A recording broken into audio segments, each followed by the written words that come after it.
Olá a todos, meu nome é Wesley. No vídeo de hoje vou mostrar como utilizar uma biblioteca que eu desenvolvi para comunicar projetos usando o Arduino com aplicações feitas no computador, mais especificamente usando o Visual Studio, que é uma ferramenta de desenvolvimento da Microsoft. Então eu deixei alguns links aí na descrição do vídeo. No primeiro link vocês vão ter acesso à biblioteca que eu fiz para o Arduino, que no caso é essa daqui. Acessando esse link, vocês vão ter acesso a esse repositório, que vocês podem deixar uma estrela só para ajudar a valorizar o projeto, para dar uma força. E aqui em Clone or Download, vocês podem vir na opção Download Zip. Se você já tiver prática com clonar repositório, você pode utilizar esse recurso também, mas aqui eu vou mostrar a forma mais simples. Vou salvar aqui na pasta Downloads. Aqui eu vou extrair esse arquivo que eu acabei de baixar para a pasta Libraries do Arduino, que é em Documentos, Arduino, Libraries. E aqui eu vou arrastar o arquivo que eu baixei para a pasta de bibliotecas. Então aqui já está instalado na IDE do Arduino. Aqui eu vou abrir a pasta que eu acabei de extrair, vou ir na pasta Examples, LED Building Control, e aqui eu tenho os arquivos do meu exemplo. Aqui eu tenho o sketch do Arduino e aqui tem a aplicação que realiza o controle do LED na interface do PC. Vamos abrir aqui o sketch e enviar para a placa para a gente fazer o primeiro teste. Então vou carregar aqui para minha placa. No caso aqui eu já está tudo configurado certinho. O Arduino Nano, o Old Bootloader com 7. Então você tem que configurar sua placa, configurar a porta e realizar o envio. O código foi carregado. Agora eu vou abrir a aplicação que eu fiz no Visual Studio e vou realizar o teste aqui. Fazer a conexão, acionar o LED. Então está funcionando bacana. Agora eu vou dar uma explicada aqui de como funciona o código no Arduino. É tudo bem simples, tá? No princípio eu incluo minha biblioteca. Então eu uso uma classe dessa minha biblioteca para criar uma instância PCApp, que nada mais é a representação da minha aplicação do computador dentro do código do Arduino. Aqui no parâmetro eu falo quantos registradores eu vou compartilhar entre a minha placa e a aplicação no computador. Como eu quero controlar apenas um LED, eu vou compartilhar apenas um registrador. No meu setup eu configuro a porta serial, que é a ferramenta que eu vou usar para comunicar os dois dispositivos, no caso o computador e o Arduino. A velocidade aqui tem que ser a mesma que foi configurada na hora de gerar a minha aplicação. Vou mostrar isso quando eu for tratar do Visual Studio. Aqui eu uso a instância que eu declarei aqui em cima para definir qual a porta que eu vou usar para comunicar o meu Arduino com a minha aplicação. E aqui no caso eu usei a serial mesmo, é essa mesma serial que eu inicializei aqui logo acima. Isso aqui é bem útil porque me permite utilizar qualquer serial. Se eu estiver utilizando o Arduino Mega, por exemplo, eu posso escolher qualquer serial que esteja disponível nele, ou até mesmo uma software serial. Aqui eu configurei meu LED como saída e encerrei aqui o meu setup. Já no meu loop, o que eu fiz? Eu chamei a communication task do meu PCApp, que eu declarei aqui em cima. O que isso aqui faz? Esse método é ele que faz a comunicação propriamente dita entre a minha aplicação e a minha placa. Então, toda vez que eu chamo esse método, a comunicação ela é executada. No caso, se por exemplo eu tiver um delay no meu código muito grande, quando o processador do Arduino estiver ocupado realizando essa instrução de delay, que no caso é aguardar o tempo que está aqui dentro percorrer, minha comunicação não vai funcionar. Então não é recomendado usar delay junto com aplicações que funcionam usando comunicação. Eu vou fazer uma videoaula explicando qual o método mais recomendado e é uma forma bem simples, não é nada muito complicado, mas por enquanto não vamos esquentar a cabeça com isso, porque o nosso código aqui é bem simples. Depois que eu fiz essa comunicação, que eu chamei o método de comunicação, eu fiz a leitura do meu checkbox que está aqui na tela. E como que eu fiz isso? Eu chamei o meu PCPP, que é a instância que representa a minha aplicação, e obtive o registrador 0. Mas o que significa isso? Aqui no caso eu declarei que eu vou compartilhar apenas uma variável. Se eu tivesse declarado, por exemplo, que eram 10, não 5 para ficar mais fácil, eu ia ter o registrador 0, 1, o 2, o 3 e o 4, totalizando 5 registradores, ou 5 variáveis. No caso, como eu estou compartilhando apenas uma, eu tenho só o registrador 0, tá? E aqui na minha aplicação do Visual Studio, eu defini que esse cara aqui é o endereço 0. Então, quando eu estou lendo aqui o registrador 0, eu estou lendo, na verdade, o valor desse checkbox. Então, eu joguei ele nessa variável, checkbox value, e peguei essa variável e joguei no meu LED, usando o comando digital write. Então, se o meu checkbox for verdadeiro, o meu LED acende. Se meu checkbox for falso, o meu LED apaga. Vou fazer a conexão aqui novamente, ó. Funciona exatamente dessa forma. Agora eu vou mostrar como funciona no Visual Studio. Vocês podem acessar o segundo link para conseguir abrir o repositório do GitHub da biblioteca para o Visual Studio. Aqui vocês podem deixar a estrela também para dar uma força para o projeto e depois fazer o download do zip. Vou salvar aqui, deletar esse cara aqui. Sim. Beleza, salvei. Fiz o download. Aí agora pode ser extraído para o local de sua preferência. Vou extrair aqui para os meus documentos. E aqui eu vou abrir a pasta. Aqui eu vou acessar a solução através desse arquivo. No caso, você tem que ter o Visual Studio Community instalado na sua máquina. Esse projeto precisa da versão do C Sharp. Na verdade, é o Microsoft.NET Framework, utilizando C Sharp para construir aplicações Windows.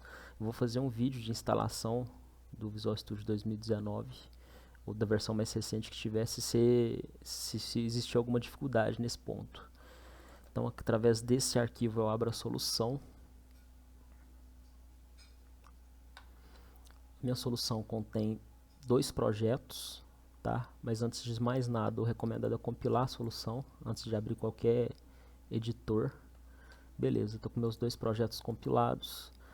Esse projeto BQBuzzNet é a biblioteca que faz a comunicação, e esse projeto Tester é o projeto que tem a janelinha que eu criei para fazer o teste da nossa comunicação nesse exemplo aqui do Arduino. Então vamos abrir aqui a janelinha para me mostrar como foi que eu construí ela. Então aqui basicamente você arrasta os componentes da caixa de ferramentas para criar sua interface e depois vai programando componente a componente. Aqui eu tenho 4 componentes aqui, 2 na minha interface gráfica e 2 na minha lógica de programação.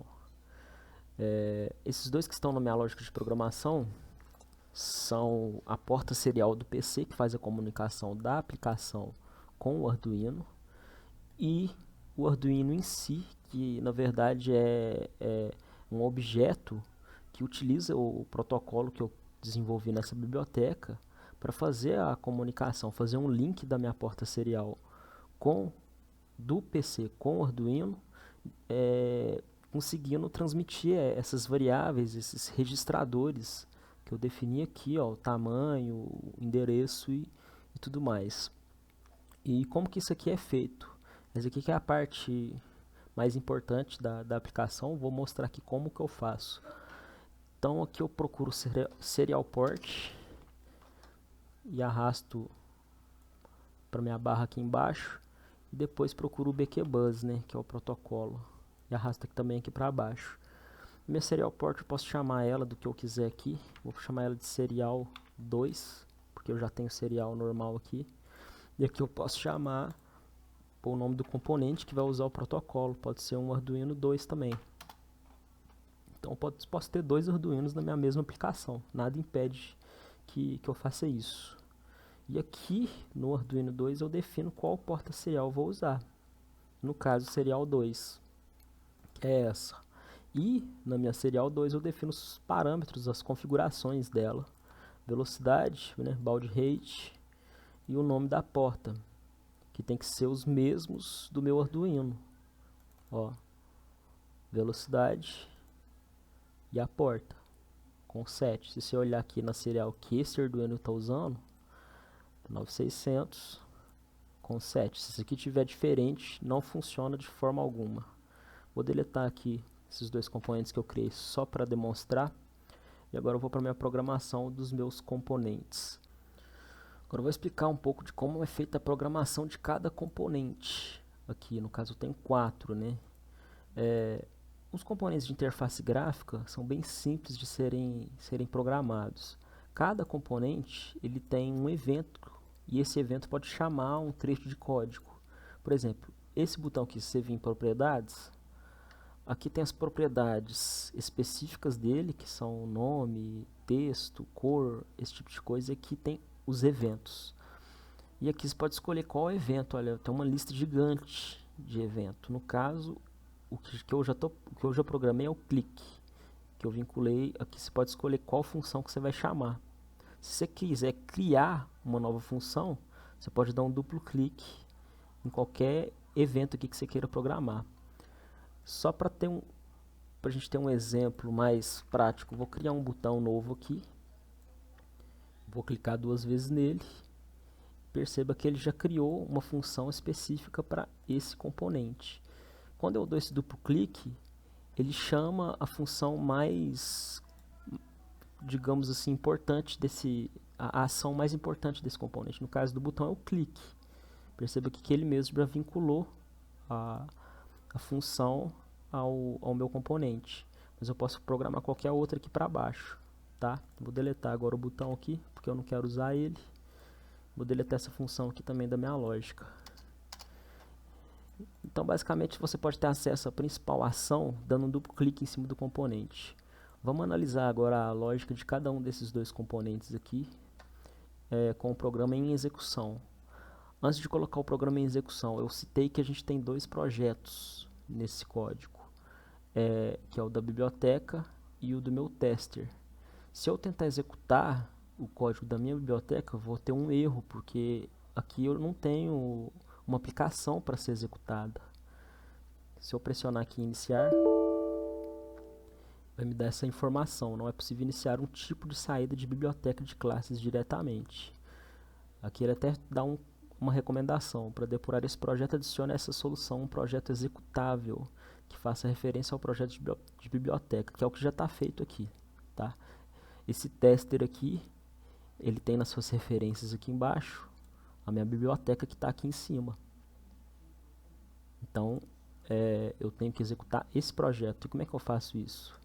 Clico com o botão direito, definir como projeto de inicialização. Agora sim eu posso executar meu projeto tranquilamente. Então aqui eu tenho minha janela sendo processada em tempo real. E aqui eu tenho o código dela. Vamos analisar agora o que acontece quando eu pressiono o botão Connect. Quando eu pressiono o botão Connect, esse componente chama esse trecho de código. E no código que eu estou executando aqui embaixo, eu posso referenciar esse componente através desse parâmetro aqui, que chama Sender. Então, nesse parâmetro sempre vem qual objeto que chamou esse trecho de código. Então, para mim saber qual botão foi pressionado, é só eu executar essa linha aqui, ó. É só eu escrever essa linha de código no início do meu script desse botão. Então, o que eu faço? Eu pego esse parâmetro, tá? Especifico que ele é um botão e armazeno nessa variável. E aqui eu posso usar ela na minha lógica que está aqui embaixo para fazer alguma operação ou ler alguma propriedade do meu botão. Então, a primeira coisa que eu faço normalmente nessas funções que estão vinculadas a elementos gráficos é isso, descobrir qual elemento gráfico que chamou essa função. Depois eu executo a lógica que eu quero fazer. No caso aqui, o que eu faço? Eu verifico se o Arduino está conectado Se ele estiver, eu faço isso. Se não, se ele não estiver conectado, eu faço isso. Então, quando eu pressiono ele a primeira vez e ele não está conectado, ele entra na lógica de baixo. Ele faz o Arduino conectar e muda o texto do botão para desconecte. Fazendo um teste aqui, a gente percebe claramente que é isso que acontece. Quando eu pressiono a segunda vez, o meu botão, o Arduino já está conectado, aí ele executa esse trecho de código. Ele manda o Arduino desconectar e muda o texto do meu botão para connect. Então, bem simples a execução do código desse botão. Vamos deixar ele aqui conectado. E vamos agora analisar o combo box, o checkbox na verdade, né? O que acontece quando eu pressiono esse checkbox? Perceba que aqui é diferente, o evento que está vinculado a esse trecho de código é diferente do evento aqui de cima. Porque até o checkbox ele tem também um evento de clique, igual ao do botão, mas o evento mais importante para o checkbox é esse, quando o estado dele alterou, entendeu? Aqui na primeira linha de código é exatamente o mesmo que eu fiz aqui em cima. Eu pego o checkbox que chamou esse trecho de código e armazeno nessa variável. Depois eu testo se ele está habilitado ou não. Se ele estiver habilitado, o meu valor vai receber 1. Se não, o meu valor vai receber 0. Então, basicamente, isso aqui é para representar o estado do meu checkbox. No caso aqui, 0. E aqui 1. 0, 1. E aqui, finalmente, eu altero o valor do registrador no Arduino, que representa esse checkbox que está na tela. E eu uso o registrador 0 para isso. Se a gente for no código do Arduino, aqui eu estou pegando o registrador 0, escrevendo no meu LED, e aqui eu estou fazendo o contrário. Eu estou pegando o valor do meu registrador, do meu checkbox, e escrevendo no registrador. Então fica bem simples de entender. A interface, ela escreve no registrador e o Arduino lê o registrador. A interface envia o estado do checkbox para o Arduino e o Arduino pega esse estado e liga ou desliga o LED. Basicamente é essa aplicação, tá? Então o código é bem pequeno, bem simples. O intuito dessa biblioteca é esse, simplificar esse trabalho de estar fazendo essa comunicação, e futuramente eu pretendo estar elaborando mais essas aulas, executando exemplos em tempo real, tá? Aqui o código já está pronto, então vou fazer videoaulas onde a gente desenvolve o código do zero para criar interfaces bem interessantes para controlar projetos usando o Arduino. Então é isso aí, se essa videoaula foi útil, deixa aí o seu gostei, siga as redes sociais, e fique por dentro das novidades que a gente vai estar lançando aí em breve. Qualquer dúvida deixa aí nos comentários, e no mais é isso aí, tá?